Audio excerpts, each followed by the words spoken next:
agradecer aqui o convite do Edley, né, quer dizer, para a participação desse seminário, né. Acho extremamente importante, positivo até o fato desse seminário ter a localização que tem, né, quer dizer, nessa região da cidade de São Paulo, né. Parece que os seminários que se julgam importantes têm abandonado o centro antigo e tradicional da cidade, né? Então acho que tem uma questão política, inclusive, de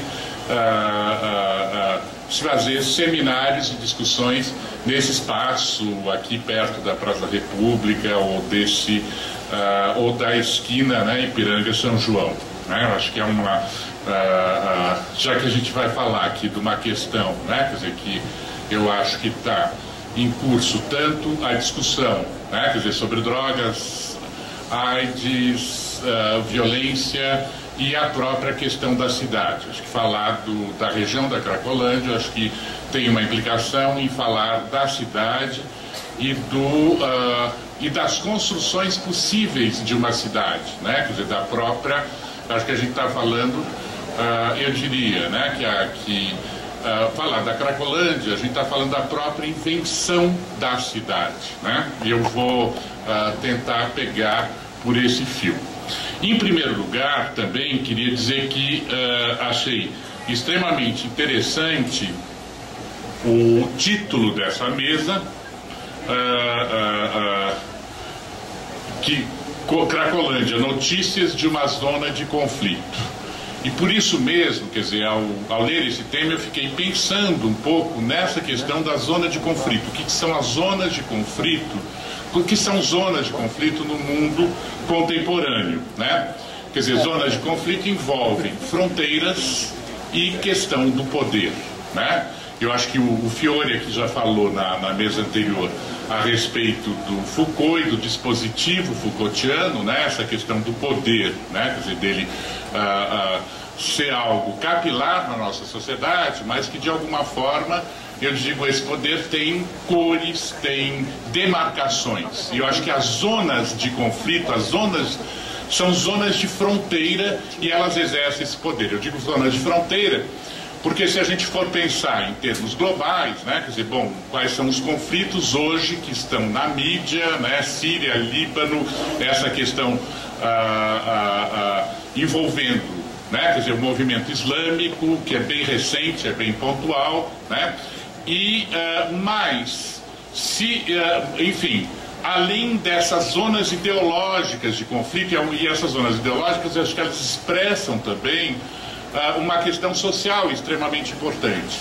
Eu diria que as zonas de conflito do mundo contemporâneo, elas têm a ver com a gestão da pobreza, né? Quer dizer, como estados capitalistas num mundo globalizado pactuam, de certa forma, uma gestão da pobreza, quer dizer, uma gestão do mundo em que 2/3 da população vive numa situação, né, quer dizer, eu que, como alguém que fala também da saúde pública, né, a gente pode pensar que 2/3 da população humana vive nas condições de saúde em que a humanidade vivia durante a Idade Média, ou convive com doenças, né, quer dizer, as chamadas doenças negligenciadas, né, que até hoje fazem parte dessa população. Então, por exemplo, numa das pesquisas que nós fizemos em relação à população em situação de rua na cidade de São Paulo, né, quer dizer, ela mostrou que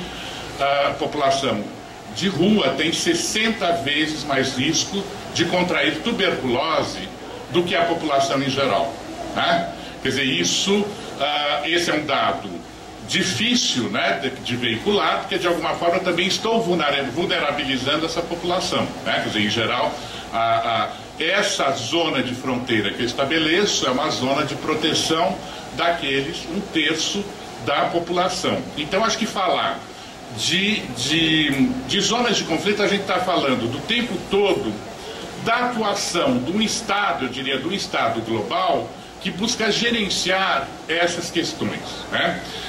Eu acho que a segunda questão, eu estava relendo um texto da Vera Teles, da socióloga Vera Teles, também nossa colega da Universidade de São Paulo, sobre os ilegalismos e ilicitudes na cidade de São Paulo. Quer dizer, um texto muito interessante em que ela mostra a imagem da cidade global, né, quer dizer, cidades globais como São Paulo, cada vez mais cortadas pela questão do ilegal, do ilícito, quer dizer, que vai da venda do CD pirata, do DVD pirata nas ruas, a questão do grande comércio de eletrônicos, etc. Né? Quer dizer, eu diria, na verdade, a gente falar da questão das drogas consideradas ilícitas, a gente está falando desses mercados que, na verdade, têm relações com o mercado formal e relações com o Estado que nem sempre são claras e visíveis, né?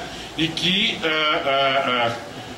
onde, né, quer dizer, eu acho que a mídia acaba dando visibilidade para aquilo que interessa a parte ou o lado da fronteira da qual o editorial, o grupo empresarial, o grupo de mídia tem seus interesses, né? Quer dizer, então essa questão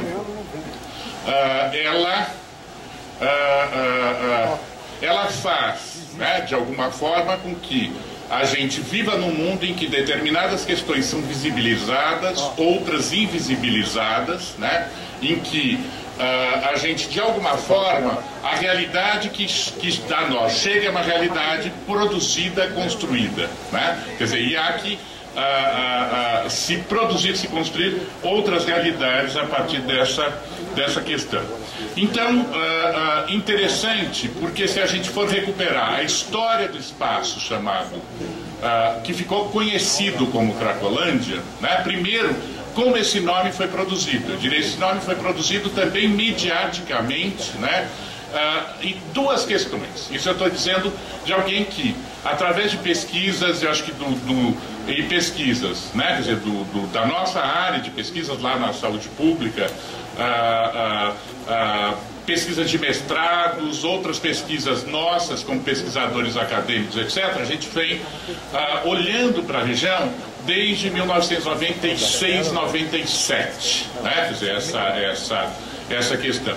E lembro bem, assim, de toda movimentação lá, quer dizer, eu acho que o grande foco no final da década dos 90, do século passado, era em relação às crianças e adolescentes. Quer dizer, a visibilidade, inclusive, de crianças e adolescentes era uma visibilidade maior do que a população de rua em geral, né? Isso é um fato curioso, quer dizer, curioso até porque, se a gente remontar a própria história da saúde pública, eu tenho todo um movimento do Estado que era mulheres e crianças primeiros, ou seja, a primeira ação do Estado, o foco do Estado, foi em relação ao componente reprodutivo materno-infantil, né? Quer dizer, isso tinha a ver com, de alguma forma, com o controle da mão de obra, da força de trabalho, algo que hoje deixou de ser. Mas um pouco essa preocupação da criança, ela vem responder também ao fato de 1970 ter sido o ano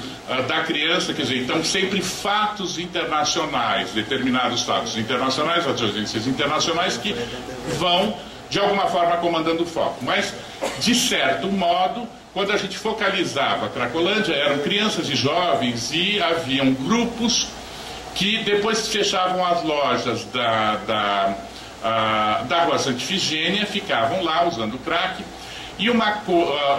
Enfim, o crack era o grande pânico dos educadores, né? Quer dizer, eu tinha uma série de ONGs e serviços públicos voltados à criança e adolescente, e cria-se, como a imprensa noticia, a droga vem dos Estados Unidos, é uma droga violenta, é não sei o quê, e grande parte dessas crianças e adolescentes dormiam o resto do dia. Os educadores diziam assim: eu não consigo mais conversar, não consigo jogar bola, enquanto eles cheiravam esmalte, enquanto eles usavam outros inalantes, eu podia fazer o meu trabalho.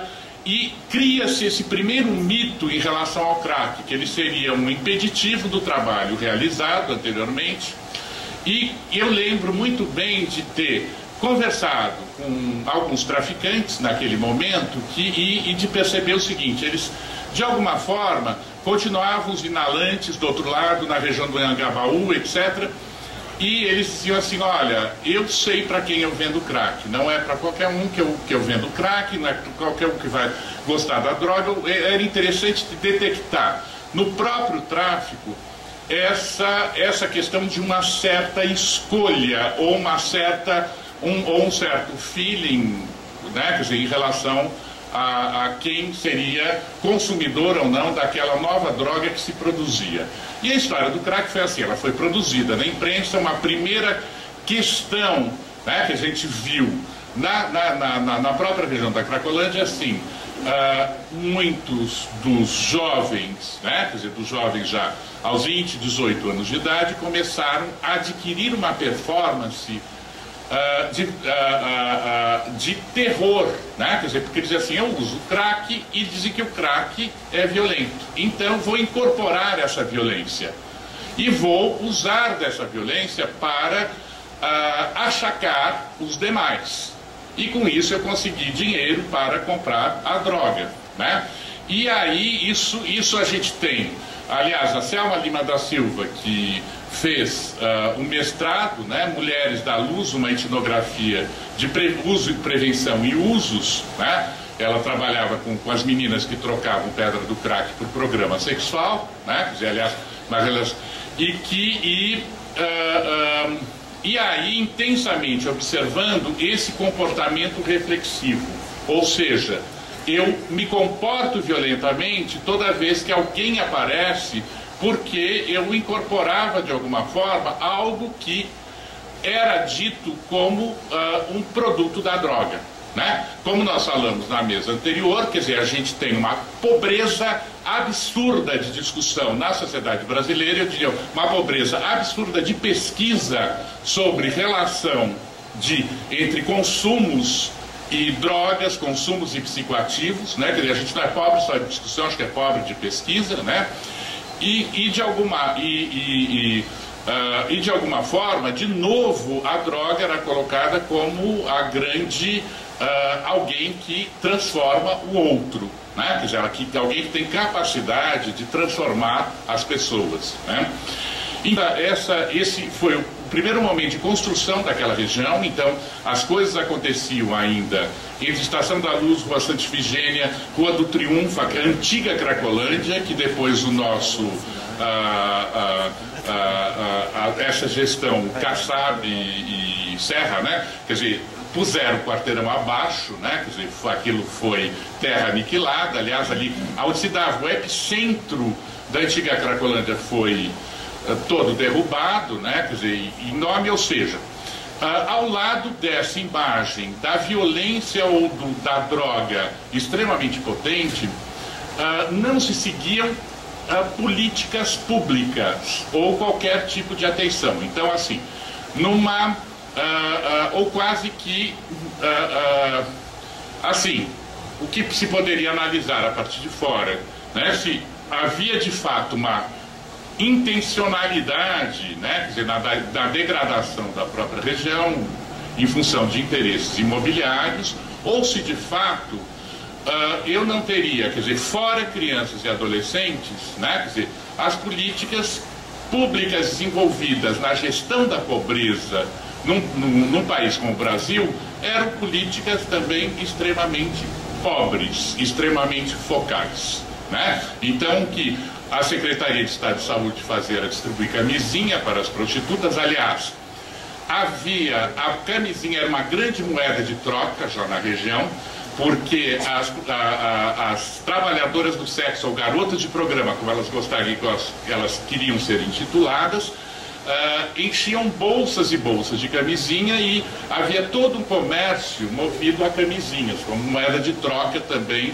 naquela região. Mas além da distribuição de camisinha, em um ou outro folheto, enfim, dizendo que a AIDS existia, né? Quer dizer, nem as hepatites entravam naquele momento na agenda do Ministério, eram ali distribuídos, né? Quer dizer, ou seja, eu tinha algumas políticas, algumas relações pelas migalhas, e que eu diria também em relação as políticas públicas eram aqueles técnicos que de alguma forma vestiam a camisa daquela população que iam até lá, né? A grande maioria dos técnicos ficavam de alguma forma em seus gabinetes, né? Eu estou falando um pouco, seguindo um pouco essa produção do espaço com a extrema pobreza da nossa política pública, né? Quer dizer, eu digo inclusive formação de pessoas para se relacionarem com os mais diversos locais, né?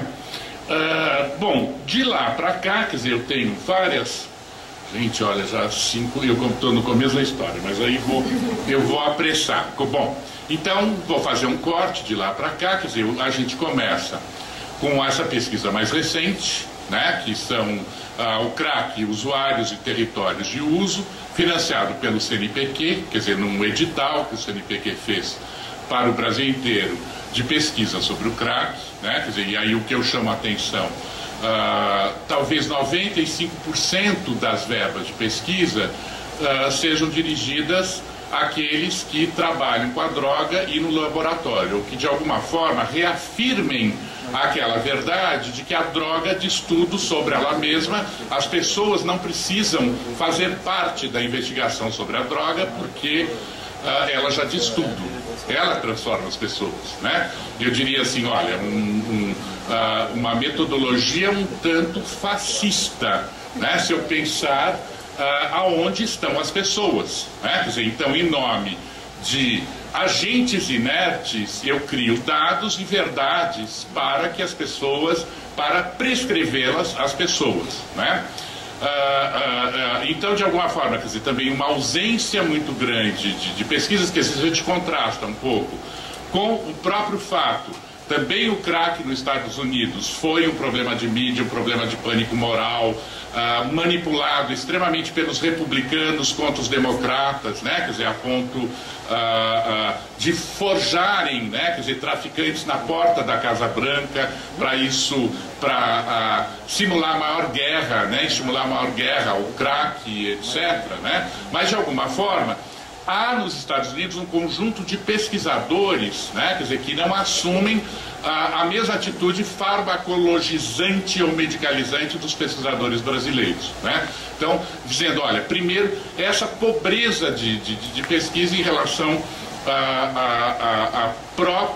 ao próprio fenômeno, né? Quer dizer, espaço, droga, usuário, consumidor, etc., né?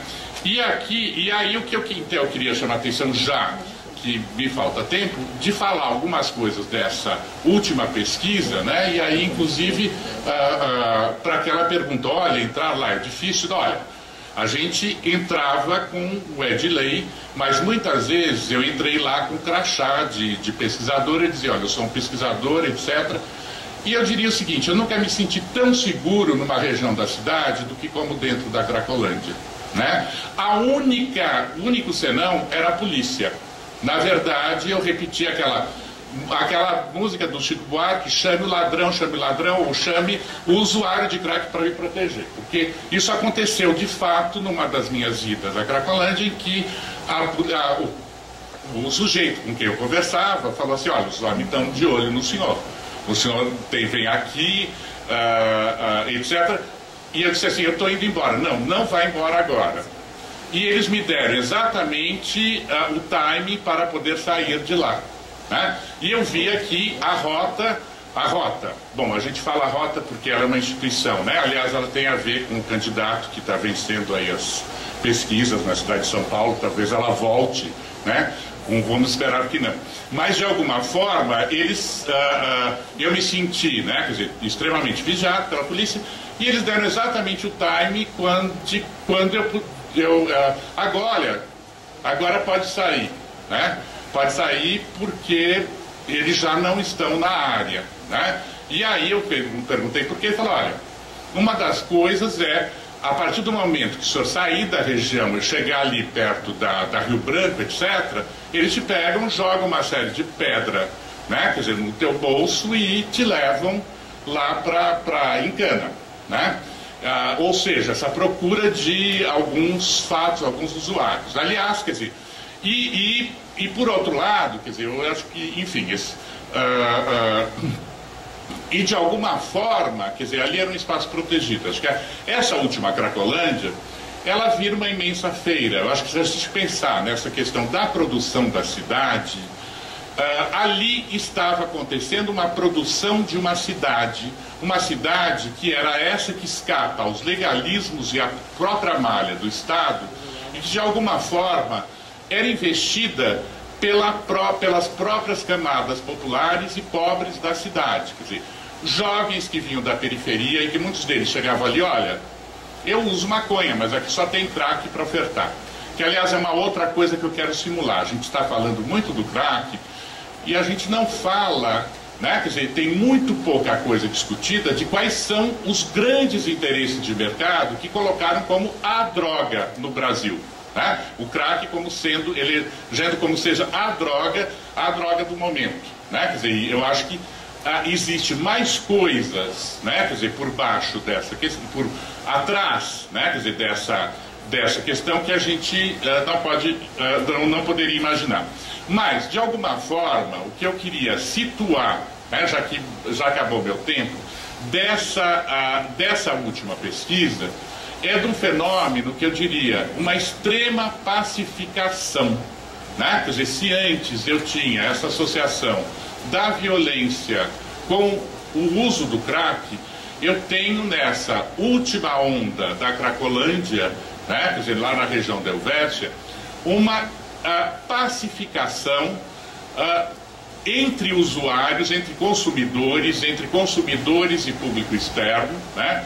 E aí eu chamo a atenção para isso me fez reler, e eu tenho relido sempre os textos de um pesquisador clássico, que é o Becker, que é um antropólogo que nos anos 50 se detém sobre o aprendizado social do uso, né? E uma das coisas que eu gostaria de ressaltar aqui, né? Quer dizer, nessa zona de conflito, quer dizer, o conflito vem de fora da repressão policial. Agora, em relação ao uso do crack, a observação de campo derruba todos os mitos em relação à droga. Primeiro, né, esse mito, usou, já viciou. Segundo, as pessoas ficam na fissura. Bom, a fissura e aquele próprio comportamento do usuário que depois de ter usado uma pedra ficava catando, né, quer dizer, ou ele ficava semi-agachado, essa postura corporal, ela não existia nessa edição, né? De alguma forma aquilo se transformara numa grande feira, uma feira, se a população de rua vive dos descartáveis, era uma feira dos descartáveis, os descartáveis eram trocados ali, inclusive os descartes das próprias pedras de crack, e de alguma forma esse timing da feira, músicas, desde músicas evangélicas até enfim, funks, etc. Começava a acontecer às 8 horas da noite ali, as cruzes piscando, as cristolândias, um clima de enfim, do gospel, mas um clima extremamente também erótico, um certo erotismo presente no ar, quer dizer, dizendo, olha, Cracolândia era uma zona extremamente erótica, num determinado sentido, porque também ali tinha uma certa livre escolha sexual, né? Mas isso fazia daquele ambiente um ambiente extremamente pacificado, né? Quer dizer, o que derruba por terra as próprias premissas associadas à droga, né? Quer dizer, o fato de que é muito mais a forma, enfim,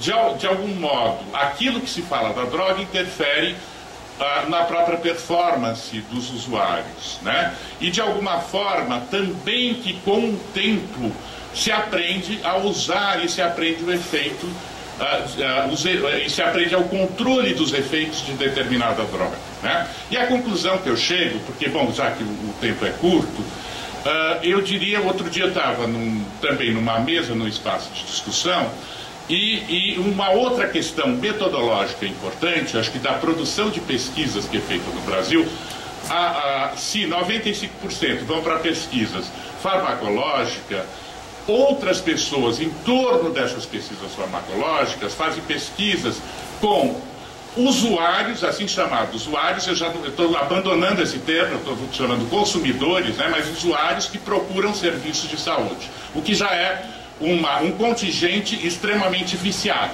né? E aí eu diria assim, no serviço de saúde são aqueles que não aprenderam a usar bem uma determinada droga, que não conseguiram um aprendizado do uso, né, quer dizer, e do autocontrole de uso da sua droga, né? Porque, como se falou aqui na mesa passada, a gente foca para a Cracolândia. Agora, milhares de pessoas passavam ali de dia comprando produto para usar em suas casas, né? Como quem toma cerveja ou quem usa, enfim, cada um tem a sua droga, né? Quer dizer, no seu espaço privado, né? E aí eu diria o seguinte, quer dizer, eu acho aqueles, né, quer dizer, que tem um uso problemático ou que chegam ao serviço de saúde são e aí eu lembro, engraçado, na época que a gente pesquisava a FEBEM, né, que alguns educadores mais autênticos diziam o seguinte, olha, o grande problema de quem cai na FEBEM é não aprender a ser malandro de verdade, né? Esses dançam. Os que aprendem a ser malandros viram grandes amigos e amigos para o resto da vida, né? E aí eu diria o seguinte, bom, de alguma forma, com psicoativos acontece a mesma coisa, né? Se eu uso um psicoativo para extrair prazer, de alguma forma eu tenho que aprender a usá-lo, né? Quer dizer, dessa forma. Quer dizer, se eu não aprendo a usar, eu viro um problema, né? E eu estou colocando essa questão final como provocativa, acho que eu quero ser provocativo mesmo, e, bom, e fecho por aqui, dado que eu já esgotei em muito tempo, tá?